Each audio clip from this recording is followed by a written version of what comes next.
Hey, YouTubers, this is Eric Castro, and I got special guest Doctor Ozo. We call him Fonz around here. Um, as our special guest, and we're just going to kind of get to know him a little bit better. And he's on the phone right now. Fonz, you there? Yes, sir. All right, what's going on, man? How you doing? I'm doing great, man. Just coming off a workout this morning, and just enjoying the day. It's beautiful out today. Yeah, birds chirping, dogs barking, babies crying in the street. Yeah, man, that's funny. Absolutely. Right on, man. So you promised me that you're going to start to begin opening up a little bit. I know that you're quite the talker, and you got a lot of uh, experiences. But we need to know a little bit about you, man. Like, so what's your story? Who are you? Who am I? Huh? Actually, you know what? Let's do this. Okay, so we started, this YouTube channel about a year ago, and we are starting with our longevity products that we use. So from that first video a year ago, let's kind of get to where you're at, because at that point, I think I was at your house living with you and your family. So from that point, from the time I left to right now, what's going on? What's been happening? Oh man, I can tell you what hasn't happened. It's been all out war, ever since. It's What do you mean by all out war? Is that like a spiritual war? Are you actually in war? What's up, man? it's spiritual warfare. As you know, I'm a man of God. I'm a man that fears the Lord, and I'm a man that goes after the Lord, and so we're gonna be attacked. We're gonna be attacked spiritually all the time, and so it can become a physical situation because obviously it comes into the physical world because it affects the people around us, and it's affected me 100% because from from that point to where I'm at right now. I mean, you know, um, when we sat at the table, you remember we sat at the table and it was the family. I had everybody there. I always made it a point to make sure that we all sat together and ate dinner and thank the Lord for the food that we had and the blessings that we had and the blessings that we were receiving, right? And so um, we had looked into doing what we were doing, and just like anything, anytime that we're starting something new, there's always going to be those elements around us that just don't understand what we're trying to do, and different cultures and different issues. Whether it was my family as far as my birth family, my mom and my dad, or with my wife or my ex-wife at this point. Just not understanding what we were doing and things that needed to be done in order for us to move forward. Okay, so tell me about, like, what were some of the things that were happening that your wife at the time just didn't understand. Just so our other viewers can know, like, get a real good picture of, like, okay, so what does it look like leaving everything to pursue your dreams? Huh. It's definitely a difficult situation, man. You know, nobody gets married to get separated, right? I mean, the whole idea behind marriage is because you think you're going to go into it and it's going to be an all forever thing, and it should be. It's supposed to be. That's what marriage is all about. But like anything, people get afraid and they get ideas on the road, and people will fall, right? And so um, it's just a matter of how we get back up, right? And so the whole thing there was, we already had a business. We had started a business. As you know, we were doing the catering business and we were selling food. Real successful. I mean, it was just a phenomenal amount of support from the community that we were in. The people there just really came out and supported us every time that we come out and sell the food. And then it was a discipline behind it that we needed to do. Is just that the the people that were surrounding me, and it just keeping it really honest. Sometimes you marry into something and you think that the people that you're marrying into are going to help, but I thank God for my son. My son, he was always there, working his butt off. He worked really, really hard. And not to say that my wife didn't, work her butt off either. She just didn't understand the business side of it. She just didn't understand what it took to do the business side of it.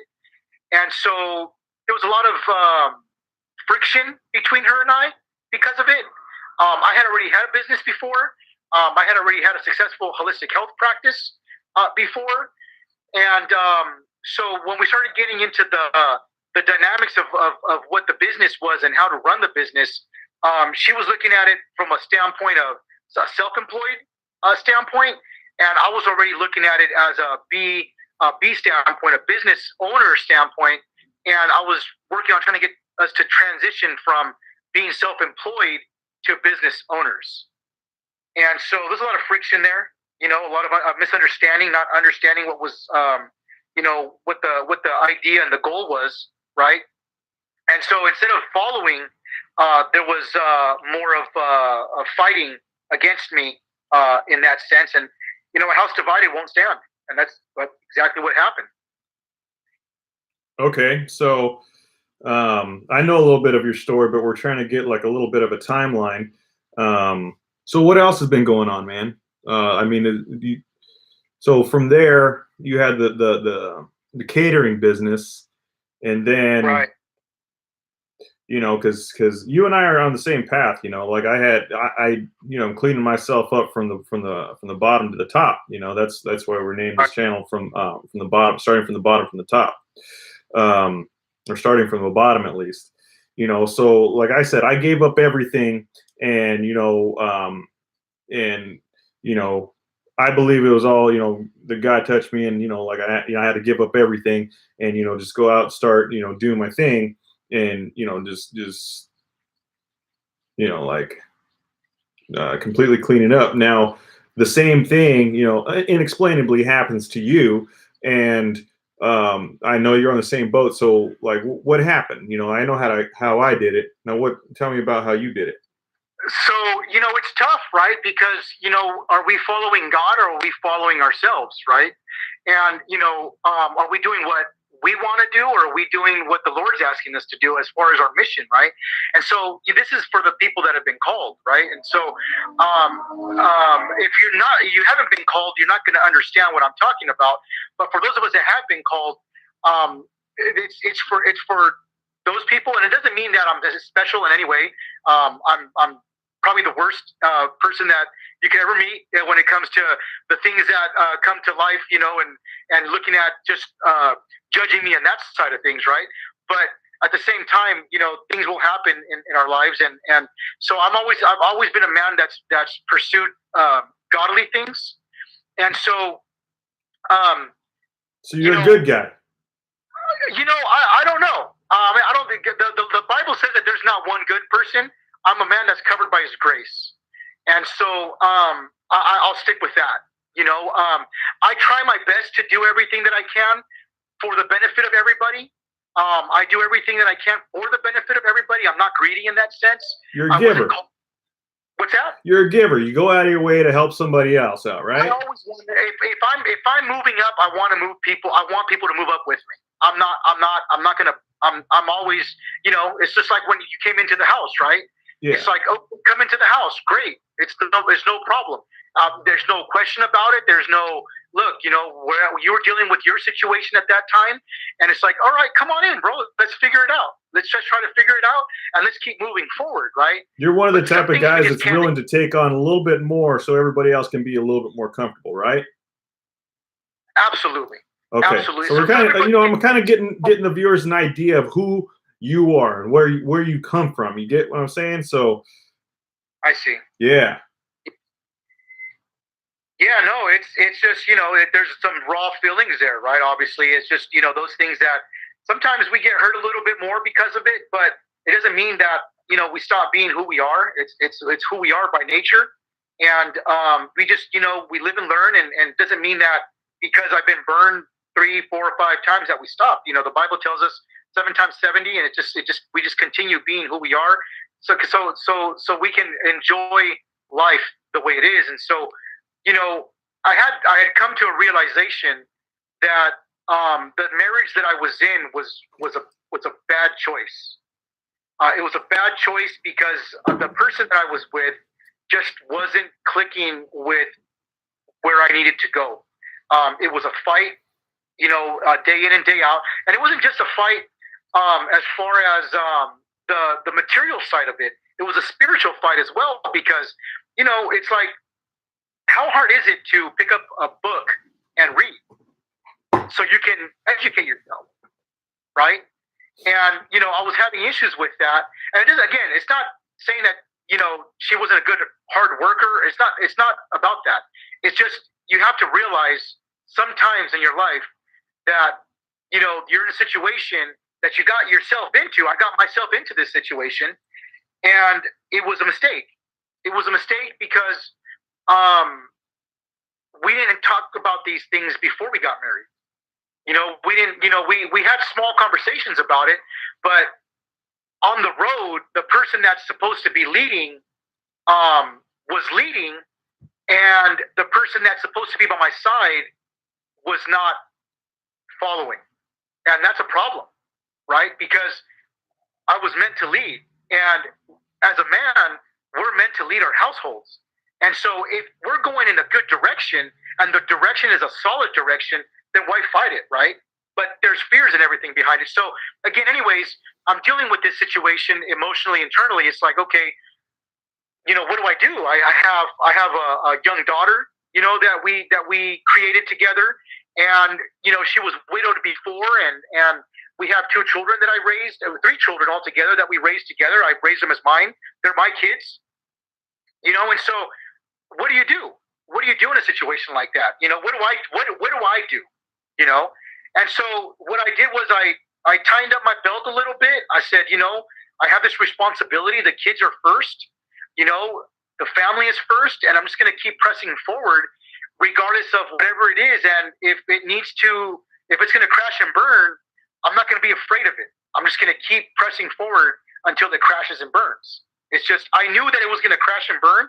I wasn't going to quit. That goes back to the not quitting, right? So you knew it was going to crash and burn. I knew it. I knew that it was going to crash and burn. I could see it. I could see it because it just wasn't clicking. It wasn't clicking in her head, the benefit of us owning the business. It just wasn't clicking. And so she was more worried about, status and other stupid things that had nothing to do with the business, which was we were gonna get anyways. But it just I'll give you an example. We ordered this $100,000 restaurant on wheels, right? We were able to get the financing for it. We had the food cart here, and it was just a beautiful. You were in it. You saw. You helped us. Do some events. Yeah, absolutely. I remember. It was a great. It was a blessing. 100% blessing. Now, in transit, because it came from a different state, it came and there was some damage that happened. A couple of things were damaged inside and those things, and so it's like, okay, this is again just making things bigger than they should be. And so, I'm looking at the damage and everything, and I'm like, okay. So I phone call the lady and I tell her, hey, look, this is what's going on. And so I'm dealing with the situation, but the wife is like, hey, you should send it back. And I'm like, send it back? I'm like, no, we just got it. She's like, yeah, but look, it's broken. It's, all this stuff and all this stuff. I'm like, okay, I understand. It's, obviously these things happen, but we don't send things back because there was a small hiccup on the way. We don't quit because it was a small hiccup on the way. If I sent it back, it took us 4 months to get it. If I send it back, we're going to run out of money. So we work with what we got, right? We make things work. We don't quit. We make things work regardless of whatever's happening, right? And so I was pushing forward, and she was stuck on the fact that one of the refrigerators was damaged. It was a cosmetic issue, right? And it's just cosmetic issues. We could still obviously function. So it's like, okay, we'll get the cosmetic issues handled. And so, one month led into another, and things weren't getting repaired. But at the same time, we were still making a living. We were still making a living. We were still working. And so, it was like, dude, why are you focus on the negative? We're still making a living. We're it's growing. We would have, before an hour before we open, sometimes 2 hours before we open, we would have probably 30 or 40 text messages with orders ready for us before we even opened, an hour or two before. When we would get to the spot that we were working out of, we would have a line of people already waiting for us just to get the food that we had. That's a blessing. I don't need to worry about a dent on a refrigerator. I don't care what this other thing is looking at. I'm still able to function. People are still, we'll get those things repaired as time goes on. And so, it's just, again, what are we focusing on, right? What are we focusing on? And so, obviously we couldn't get on the same page. I couldn't get her on the same page. And so, I could see the problem. And I was trying to work it out with her. It's just like, you're trying to deal with somebody with addiction, or you're trying to deal with these other things. As a holistic health professional, I've always been able to help other people, but it was trying to help the person that was with me. And they just didn't want to help. Because they just, they would rather be stuck on stupid than seeing everything that was happening. And so, it was like, so let's. So you're taking responsibility for this, and you know that it was going to crash and burn, and you kind of gave us a backstory of just the one example of how, like, what stuck on stupid looks like, at least to you, right? So we're moving on, and what's going on next? So things got bad in the relationship. There was a lot of tension. I was trying to figure out the best ways to work these things out. I hired more people to help.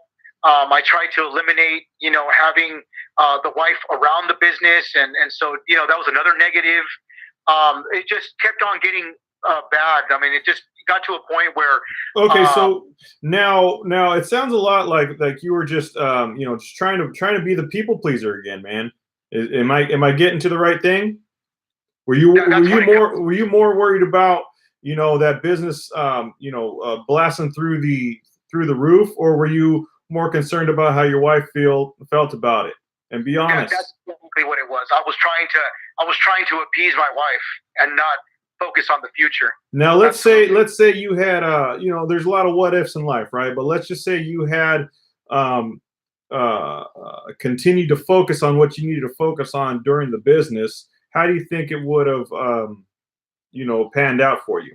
And you and just saying, like, you left your wife at home, just completely, just took that little bit extra time, might have been a month, 30 days of just really grinding it out. How do you think it would have changed your business? This is what happens, right?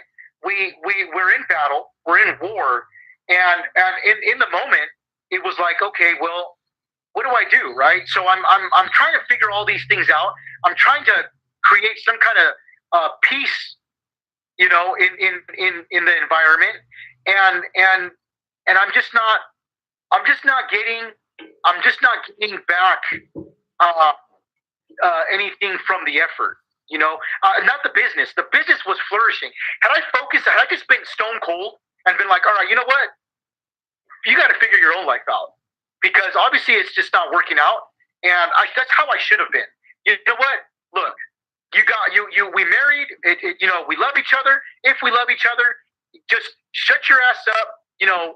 Stay home. Do what you got to do at home. I don't need you in the business. The business needs to continue doing what it's doing. It's obviously successful because we're paying our bills. We're doing those things. I needed to face it. I needed to face the reality. And instead of facing the reality, I put a nuclear bomb in it. I just destroyed it. I started feeling sorry for myself. I said, you know what? Well, you know what? If it's going to be like this, then fuck it. Just blow it all up. Blow it all up. And isn't that just how we are too? We don't get our way, and I'm the same way, man. And you're like, okay, well, fuck it, boom, just just put the fire put the match to the gasoline, man, and just watch it burn. Exactly. And that's just not with one thing. That's with everything. Everything. I blew it all up. I said, all right, cool. That's fuck it. I stopped worrying about. I didn't wake up. I wouldn't go out. I knew that the bills were coming. I almost lost the house over it. I stopped paying bills. I just said, I don't care. If somebody else can do it better than me, then fucking let them do it. Let's see if you guys, everybody knows better than me, then you guys fucking pick up the slack and you guys do the shit. If everybody is smarter than me and everybody's knowing what to do, everybody around me, everybody who had an opinion to all the shit that they talked, then fucking do it. And okay. of course, not one. Nobody picked up the slack. Of course, not one. Nobody was on your team. Nobody picked up the slack, and everybody was just looking out for themselves. Absolutely. Yeah. And isn't that what happens? That's one of the hardest transitions a veteran has is being able to come back into the civilian world, and that be the norm. That's what everybody deals with, and there's people so immune to it. And I was just like, man, I'd never leave anybody behind. And I'm sure you feel the same way. Am I right? Absolutely. I'm not a leave people behind, type of person. Yeah. So instead you're like, oh, okay. So nobody did leave. All right, fuck it, fine, boom. I'm just gonna let everything drop. You guys are gonna have to figure everything out on your own, and I'm just gonna have to go do my own thing again. Like I didn't know you like 5 years ago when I got out. I met you. I haven't known you for like decades, and it's easy to cut you off. It's like I can be successful without you because I was successful without you before. Absolutely. But see, even then, I still didn't give. I gave up on that. I said, you know what? I'm going to kill my dream, and this is something that's really important.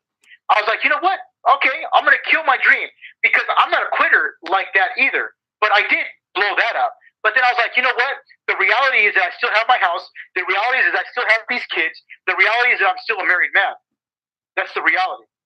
And so I'm like, you know what? I have a responsibility here. I got a responsibility here. And I'm like, you know what? I'll find a job, because finding a job is easy.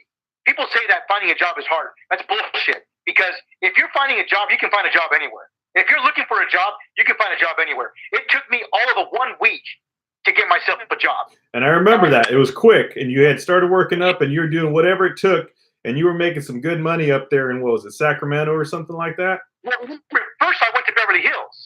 Beverly Hills. You were working out in Beverly Hills. Right. And I was in Beverly Hills for a month. And then what happens? Someone has to butt their ass into your business again for whatever fucking reason, and then what happens? Go ahead. And so it goes back to the same thing, right? All of a sudden, I'm being accused of shit at my house. I'm getting accused of shit at my house because things ain't going the way they want it to go. Now I'm in Beverly Hills. What supposedly, the woman I was with wanted, and so I'm in Beverly Hills. I'm working in Beverly Hills, and I'm making the money that that anybody can make. With the experience that I have, as far as the experience that I have, making money that she wants, enough money that would make her happy. Absolutely. Not you happy. It makes her happy. Absolutely. And so we go back to, and it's like, I'm thankful for it, because that was my argument has always been, everybody talks about how looking for security. Everyone's always looking for security in a job, security in this, security in that. And there is no such thing as job security. So I go to the job, I'm working 4 weeks. I bring the family down, and we end up going to Santa Monica Pier, and we're just doing all that. We're having a good old time on a Friday, right? And I get the call from the superintendent that is my boss, because I'm the superintendent of the job site, but he's the owner of the business. He's like, hey, these guys need me to come back in, and there's no point in both of us having to be there. So I need to lay you off for a little bit. We have another job coming up, but I need to lay you off for a little bit. And so I'm like, boom, there's my point exactly. We're having a great old time, right? We're spending money like we have guaranteed tomorrow, and then boom, we get the call, right? So the whole way back, I already knew this, right? The whole way back, I get the call, and so I'm not trying to ruin anybody's time. Everybody's enjoying it. We just went to the beach. My wife's happy. Everybody's happy. Everybody seems to be, okay. I get home, and then I talked to her about it. I said, hey, look, this is what's happening. This is what just happened. This is my point exactly why it doesn't work. Because just like I've been in this business before, anybody can decide on your future from one day to the next. So it goes back to why I prefer to have a business versus being an employee. That's my preference. That's what I've been given. Okay. And so that's okay. So you're at the point where you're in Beverly Hills and you got laid off. Now right. you're continuing to struggle and struggle. What happens next? Well. So then I'm like, it's the same shit. I'm like, well, I'm not going to go back to doing a business, right? I'm just like, okay, well, I'm going to have to find a job. Again, you're listening to your wife again. I'm listening to my wife. Her and her great wisdom. You're listening to your wife again. To my wife, I'm like, we can, because we have our other food cart, and I'm like, you know what? Why don't we just do this and let's try it from here and do it this way and just take it a different pace. Don't worry about.